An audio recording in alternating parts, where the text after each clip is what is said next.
Mais que nous réserve demain ? Vaste question existentielle. Christian Bobin cite « Ne rien prévoir, sinon l'imprévisible. Ne rien attendre, sinon l'inattendu. » Bonjour et bienvenue chers auditeurs dans mon 13e épisode, Confidence de dirigeants, consacré cette fois-ci à l'éloge de l'inattendu et à ses surprises toutes plus croustillantes les unes que les autres. Certaines choses que vous espérez et que vous attendez arriveront au moment les plus inattendus. Alors, pour parler des gourmandises que la vie nous réserve, j'accueille avec plaisir Philippe Gabillet qui nous fait l'amitié de partager ses idées foisonnantes, pleines de bon sens et sa capacité à nous transmettre tous ses concepts favoris, à savoir la chance, l'optimisme et l'enthousiasme. Orateur né, il s'est jonglé et démontré tous les bienfaits de cette philosophie pour que vous puissiez découvrir et mettre à profit cet état d'esprit. Oui, quoi de plus jubilatoire que de choisir sa vie et de la prendre en main ? Devenez un aimant à chance et cueillez tous les fruits du succès que vous méritez. Bonjour Philippe, sois le bienvenu. Bonjour Viannette, merci de m'accueillir aujourd'hui.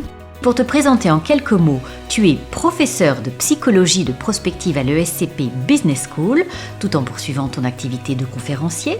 Mais tu es également le cofondateur et porte-parole de la Ligue des optimistes de France. Chercheur infatigable, tu étudies toutes les techniques de développement du leadership positif et les stratégies mentales de la réussite.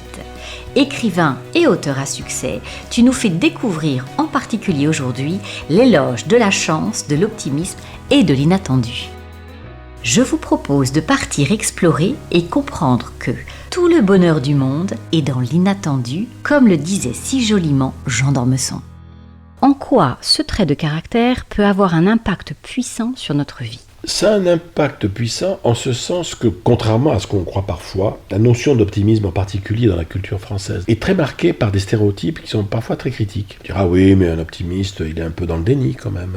Ou bien il ou elle est un peu naïf. Voire même, il ou elle est un peu indifférent au malheur du monde quand même. Comment peut-on oser être optimiste dans un monde qui va si mal ? À quoi d'ailleurs moi je réponds régulièrement, est-ce que vous pensez sincèrement que si je deviens pessimiste, le monde va aller mieux ? Non. Donc de toute façon, ça ne sert strictement à rien. En revanche, l'optimisme, en tout cas dans la langue française, est, comme par hasard, un processus d'optimisation. D'optimisation de quoi ? Du réel.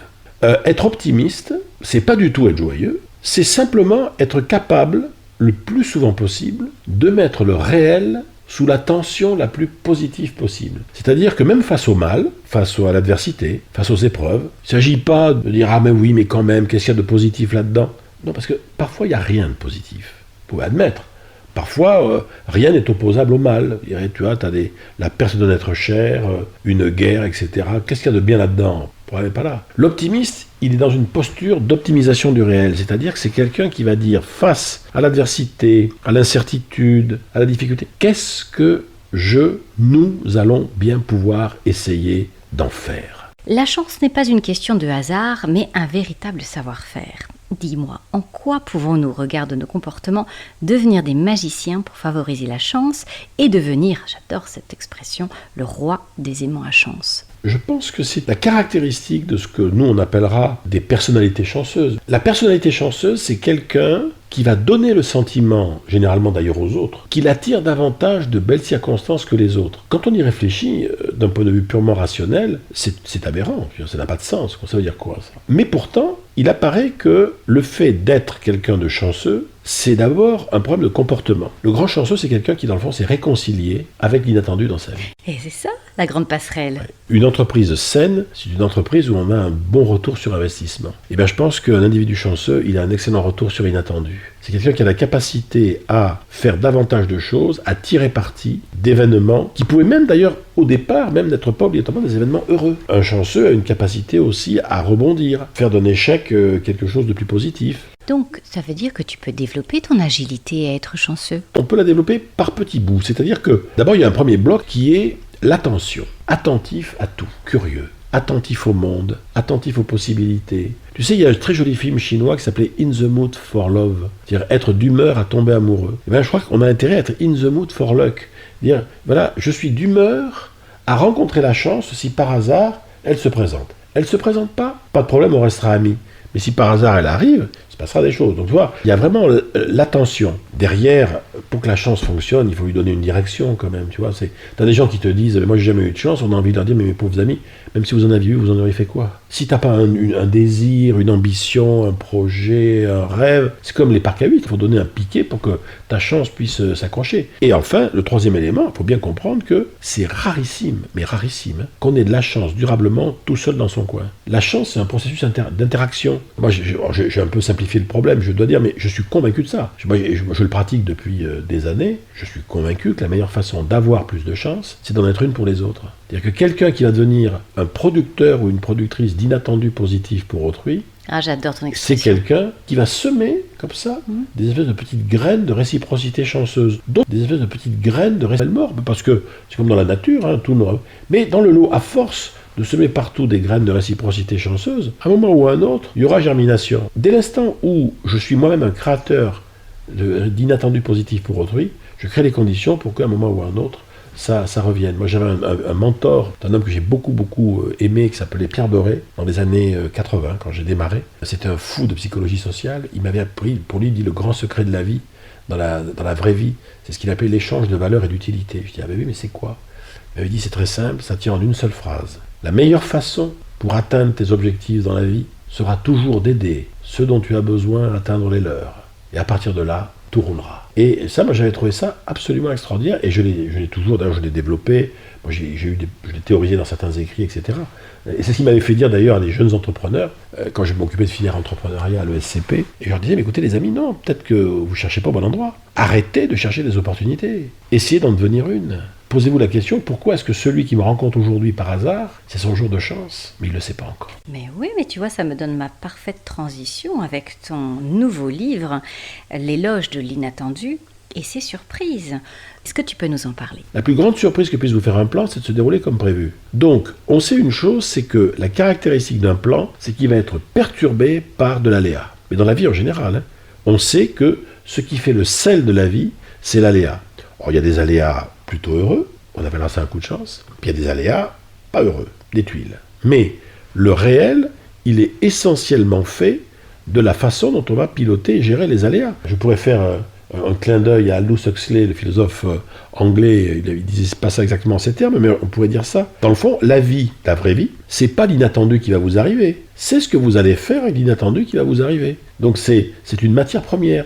Et l'aléa est la matière première la plus intéressante, ça peut être un aléa relationnel, une rencontre inattendue, une info inattendue captée sur un site internet, une demande inattendue que quelqu'un te fait et qui te prend un peu de court. Parfois ça peut être une turbulence inattendue, une ouverture inattendue, un accident inattendu. Un interdit inattendu. Un interdit inattendu auquel on se trouve confronté. Alors après, encore une fois, in fine, on est toujours seul face à sa décision par rapport à l'interdit. Mais l'interdit, en plus, n'est pas toujours un interdit d'ordre moral. Ça peut être un interdit d'ordre social. On ne fait pas ça chez nous. Dans notre milieu social, tu ne vas pas t'amuser, tu ne vas pas devenir chef d'entreprise alors que ton père était ouvrier. La notion, je dirais, d'interdit, elle n'est pas toujours d'ordre moral. Elle peut être sociale, elle peut être...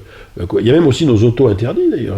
Les choses que, pour des raisons diverses, on s'interdit de... Quand on regarde bien derrière le pourquoi du comment, on peut dire, mais pourquoi on s'interdit un truc? Souvent parce qu'il y a une peur. Et oui, tu parles de territoires inexplorés, ou de jouer les explorateurs. Oui.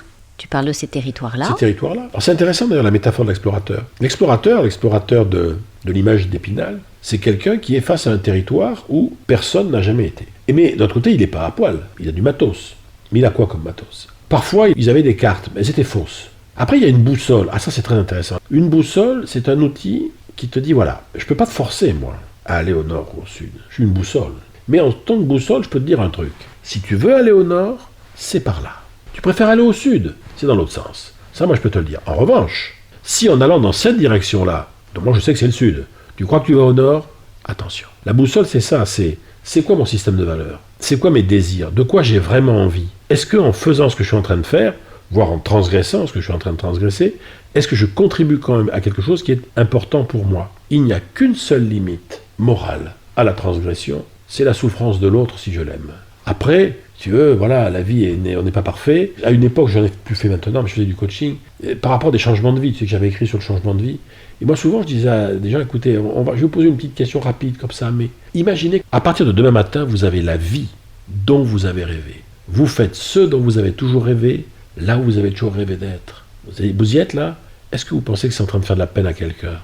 Et là on dit, ben oui, peut-être, quoi. Ben oui, parce que parfois on se rend compte que la vie qu'on voudrait avoir, elle va effectivement casser des choses chez les autres. Alors, est-ce qu'on dit, dans le fond, oui, mais alors, moi, on n'a qu'une vie, donc je vais jusqu'au bout. Après, tu as des notions, toi, telles que le sens moral, la responsabilité, mais qui interviennent aussi. Ce qui est intéressant dans la liberté, c'est que on choisit ses chaînes, quoi, à un moment donné.